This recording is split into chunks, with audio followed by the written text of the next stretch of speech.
नमस्कार, बहुत स्वागत है आप सबका। मैं पुनीत पाठक हूं। मध्य प्रदेश छत्तीसगढ़ में साल के अंत में चुनाव है। इसकी तैयारी भारतीय जनता पार्टी और कांग्रेस अपने अपने तरीके से कर ही रही है। नई नियुक्तियों के साथ साथ नई रणनीतियों पर काम हो रहा है। चुनावी साल में बयानों की आंधी चलेगी और साथ ही साथ सियासी खिचड़ी में एक नहीं कई पैंतरे भी आजमाए जाएंगे।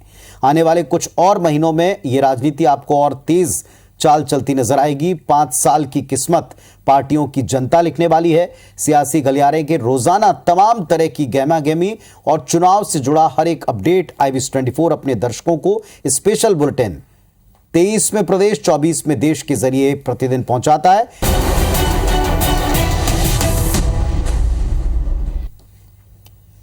चलिए अब जरा बात करते हैं छत्तीसगढ़ में चुनावी पॉलिटिक्स किस दिशा में जा रही है और आज किस मुद्दे पर बहस छिड़ी। छत्तीसगढ़ की कांग्रेस सरकार ने छत्तीसगढ़ी पर्व सम्मान निधि योजना शुरू कर दी, जिसके तहत राज्य सरकार पंचायतों को पर्व तीज त्योहारों को मनाने के लिए 10,000 रुपए देगी। चुनावी साल में पंचायतों को पैसा देने के फैसले पर जाहिर है सियासत होनी थी और हो भी गई। छत्तीसगढ़ी अस्मिता के मुद्दे पर बीजेपी और कांग्रेस एक बार फिर आमने सामने। बीजेपी का आरोप है कि सरकार इस योजना की आड़ में कांग्रेसियों को फायदा पहुंचाने की कोशिश में है। सत्ता पक्ष कहता है कि योजना का मकसद छत्तीसगढ़ी तीज त्योहारों की रौनक लौटाना है, उन्हें संरक्षित करना है, आगे बढ़ाना है। और इसमें बीजेपी के पेट में दर्द क्यों है, एक रिपोर्ट दिखाते हैं, फिर इस पर सीधे चर्चा करेंगे।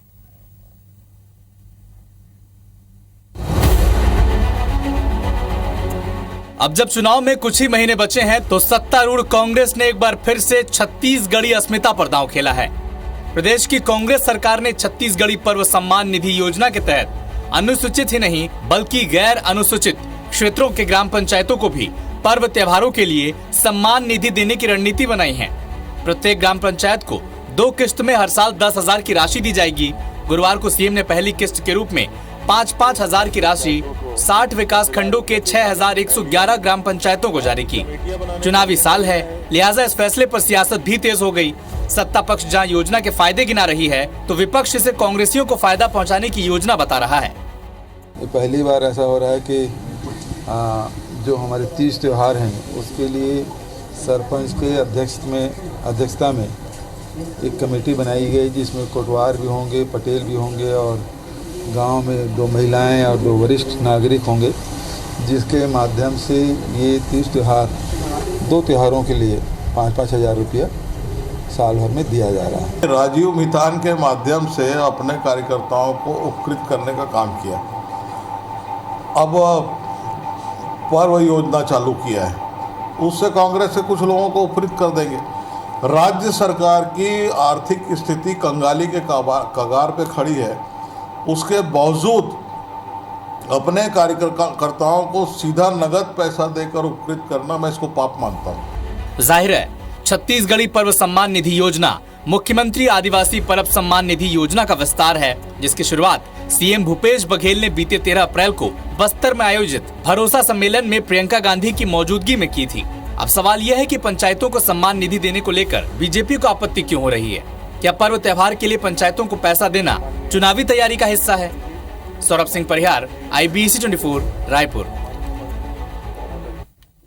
तो पर्वों की पॉलिटिक्स या यूं कहें कि छत्तीसगढ़ी अस्मिता को आगे रखकर काम करना इस सरकार की यानी सत्ता पक्ष की कांग्रेस पार्टी की सबसे बड़ी ताकत है, जिसका तोड़ भारतीय जनता पार्टी अब तक खोज नहीं पाई है। अब उसका कहना है कि ये जो पर्व सम्मान निधि जारी की जा रही है, दरअसल इसके द्वारा अपने कार्यकर्ताओं को उपकृत कर रहे हैं, अपने कार्यकर्ताओं को आप लाभ पहुंचा रहे हैं।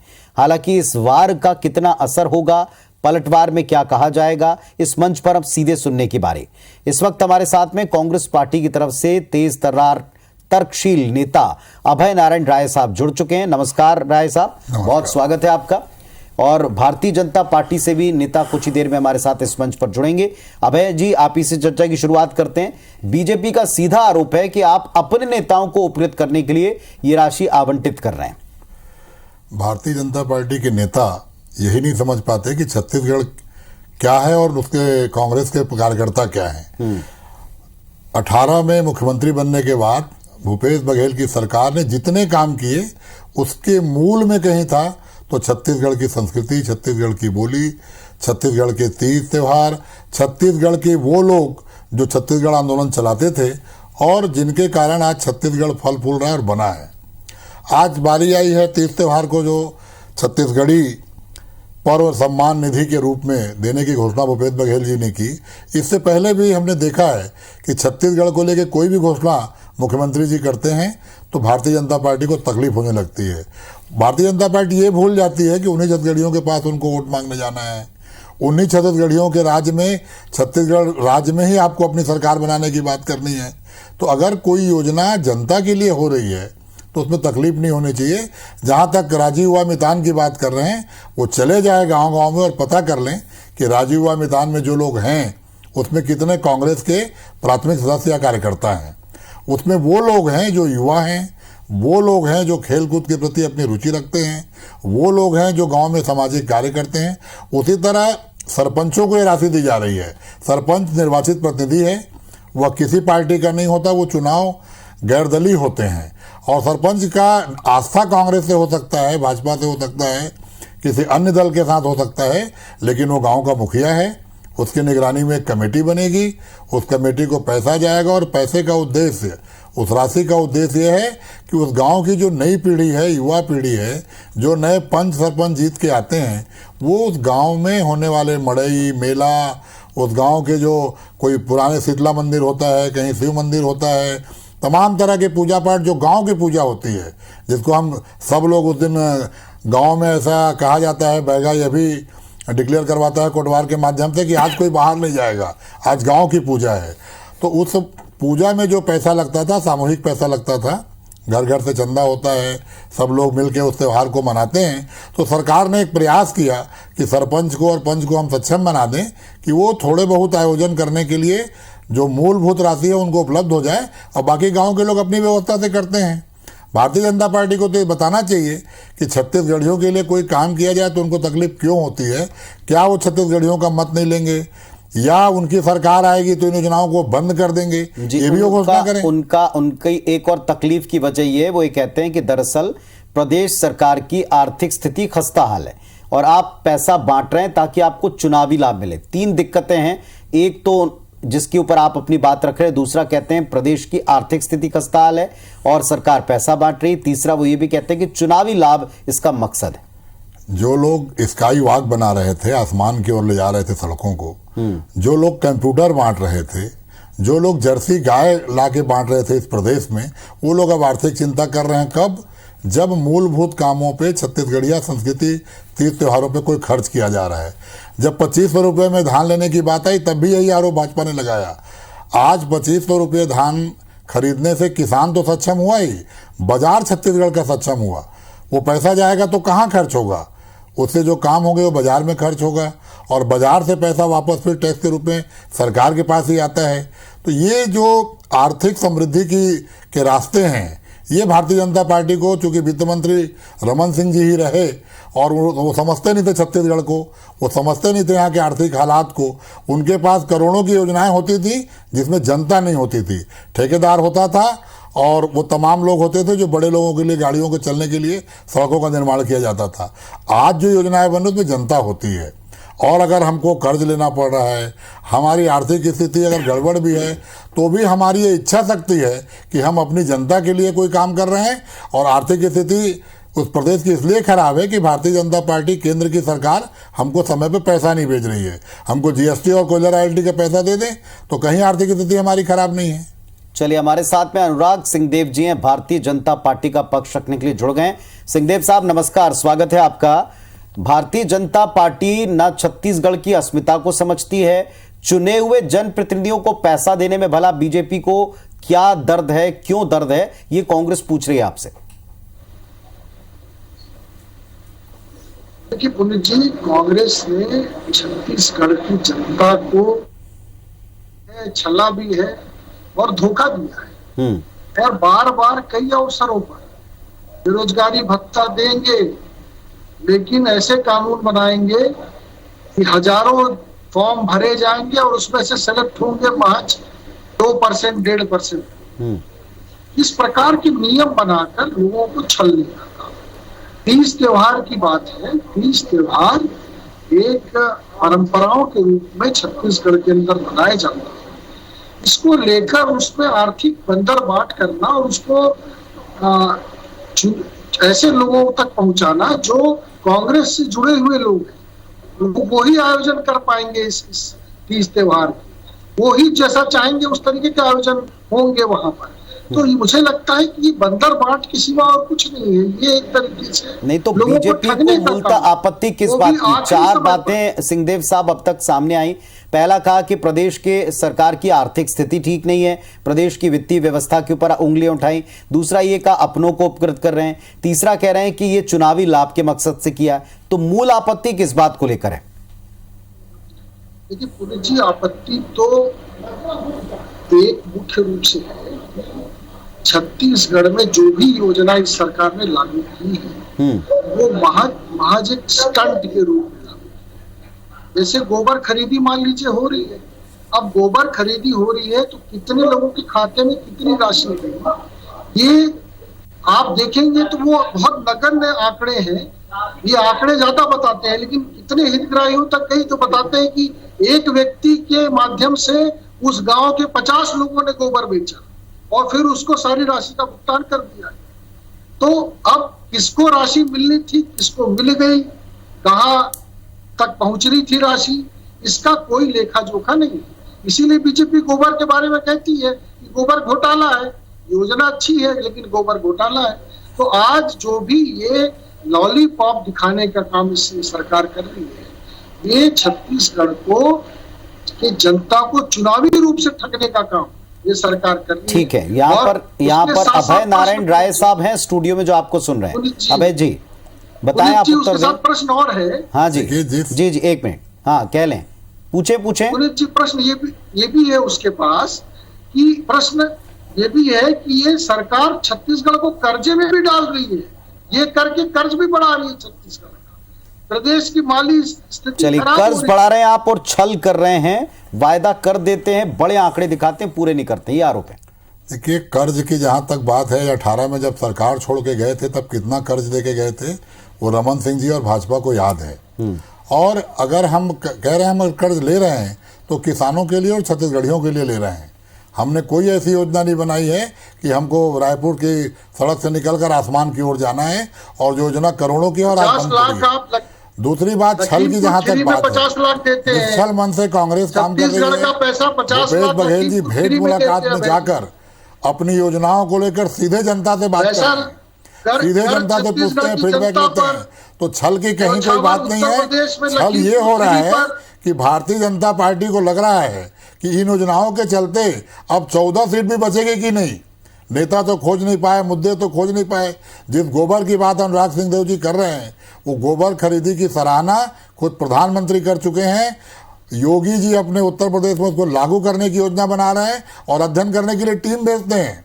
और गोबर खरीदी से क्या आर्थिक हालात बदले हैं ये तो गोबर बेचने वाला किसान बताएगा। वो भारतीय जनता पार्टी का विधायक और सांसद जो रायपुर में रहकर राजनीति कर रहा है वो नहीं बता पाएगा। एक सीधा सवाल है सिंहदेव साहब, क्या भारतीय जनता पार्टी काट नहीं खोज पा रही इन चीजों का? आप कह रहे हैं बार बार कि चुनावी लाभ के लिए, तो क्या चुनावी नुकसान बीजेपी को दिख रहा है? जी कोई नुकसान नहीं है। जनता तो स्पष्ट रूप से कांग्रेस की नीतियों को समझ चुकी है, या ये कहिए कि इनकी पोल खुल चुकी है। और इसलिए जो आखिरी ओवर बचे हुए हैं, उस आखिरी ओवर में ये इस प्रकार की योजनाओं का डिलीवरी करके, उसको घोषणा करके ये वोट प्राप्त करना चाहते हैं। अब ये जनता इनके बहाने पे आने वाली नहीं है। जनता को पता है कि जैसे बिजली बिल हाफ करने की बात इन्होंने की थी। अगर ये योजना पसंद नहीं है संस्कृति और पर्व की, 4 बार भारतीय जनता पार्टी घोषणा करे बिजली बिल हाफ सरकार बनेगी तो इसको बंद करेंगे। बिजली बिल हाफ नहीं, और अगर पर्व संस्कृति मनाने के लिए छत्तीसगढ़ सरकार पैसा दे रही है तो होना तो ये चाहिए था कि भारतीय जनता पार्टी के नेता स्वागत करते, सरपंचों के पास जाते, उन कार्यक्रमों में शामिल होते, ताकि वहां की जनता देखती कि छत्तीसगढ़ के पर्व संस्कृति में आप भी शामिल होंगे। हमने कोई बंदिश नहीं लगाया है कि इसमें किसी राजनीतिक दल का व्यक्ति नहीं आएगा। भूपेश बघेल की ये योजना छत्तीसगढ़ की अस्मिता संस्कृति के लिए बहुत आवश्यक थी, और जो आज किया गया है उसके सारे सरपंच जनपदी स्वागत कर रहे हैं। हम आपको आमंत्रित करते हैं सिंहदेव जी, आप भी आइए और सरपंचों द्वारा जो ये कार्यक्रम आयोजित होगा उसमें आप भी भाग लीजिए और आप स्वागत करिए या फिर घोषणा करिए कि आपकी सरकार बनेगी तो इस योजना को आप बंद कर देंगे। सिंहदेव साहब, क्या भारतीय जनता पार्टी इस योजना का विरोध करेगी? क्योंकि जब आप इस योजना का विरोध करेंगे तो साउंड ऐसा करेगा कि आपको यहाँ के पर्वों और संस्कृति से कुछ पड़ा नहीं है, आपको जनप्रतिनिधियों के ऊपर विश्वास नहीं। क्या बीजेपी इस योजना को खारिज करती है, विरोध करती है? भारतीय जनता पार्टी बिल्कुल भी लोक पर्वों के पक्ष में है, इसके विरोध में नहीं है। लेकिन भारतीय जनता पार्टी इसी दोहरी मानसिकता से उभरिए और स्वागत करिए। छल प्रपंच, नौटंकी, दोहरी मानसिकता को खत्म करिए, इसका स्वागत करिए। जनता भी आपका स्वागत करेगी। आप इस योजना का स्वागत करेंगे तो जनता भी आपका स्वागत करेगी। योजना सरपंच और पंच को दिया जा रहा है। ये योजना कांग्रेस के कार्यकर्ताओं के लिए नहीं है। ये छत्तीसगढ़ की संस्कृति, छत्तीसगढ़ के लोक पर्व हर ग्राम पंचायत में स्थापित हो, हर ग्राम पंचायत में परंपरा हो और दूसरी पीढ़ी को अपनी परंपरा को सौंपे। आज लड़के 12 साल से 25 साल के बीच के लोग हैं, वो जाने छत्तीसगढ़ की परंपरा क्या है, बड़ई मेला क्या है, शीतला पूजा क्या है। चलिए अब एक विशुद्ध चुनावी सवाल पूछता हूं आप दोनों से। अनुराग सिंहदेव जी, आपसे पहले पूछता हूं एक विशुद्ध चुनावी सवाल। चुनाव के में अब बहुत कम वक्त बचा, चुनावी साल शुरू हो गया है। मान लीजिए कि ये चुनाव को लेकर के ये सत्ता पक्ष ने योजना आगे की है, भारतीय जनता पार्टी करेगी क्या? अगर आप विरोध करेंगे तो भी घेरे जाएंगे और अगर आप समर्थन करते हैं तो फिर तो कांग्रेस कह रही है कि आप आए हमारे साथ में आकर इस योजना का स्वागत करें, समर्थन करें। बीजेपी का जमीन के ऊपर स्टेक क्या होगा इस योजना को लेकर?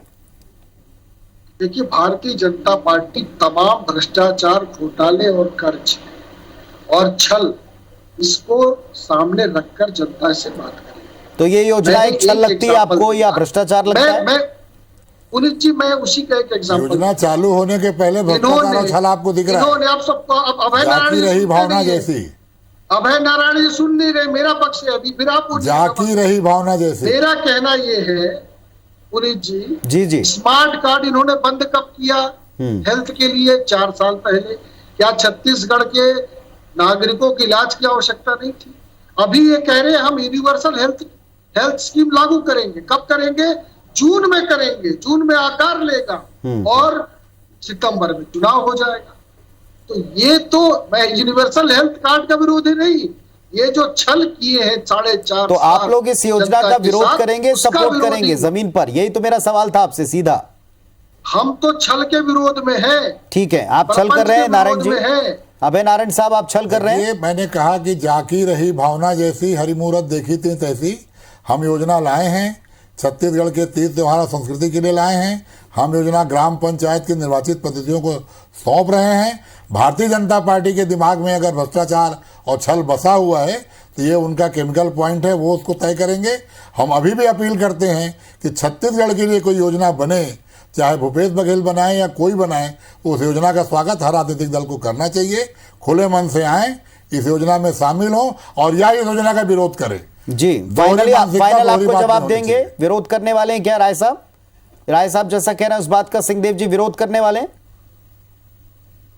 नहीं, विरोध जरूर नहीं करेंगे, लेकिन जनता 2023 में जरूर इनका विरोध करेगी, क्योंकि जनता इनके छल प्रपंच धोखे को समझ चुकी है। ठीक है, चलिए बात शुरू हो गया। बात अगर जनता के पाले में गई है तो जनता ही डिसाइड करेगी कि उनको इस योजना में छल दिखता है, उनको इस योजना में चुनावी लाभ दिखता है, और अगर जमीन के ऊपर इस योजना के सही क्रियान्वयन के ऊपर विपक्ष नजर रखता है तो शायद जनता को भी इसमें कोई आपत्ति नहीं होगी। फिलहाल आप दोनों का शुक्रिया इस चर्चा में आकर अपनी बात रखने के लिए। धन्यवाद। नमस्कार। नमस्कार।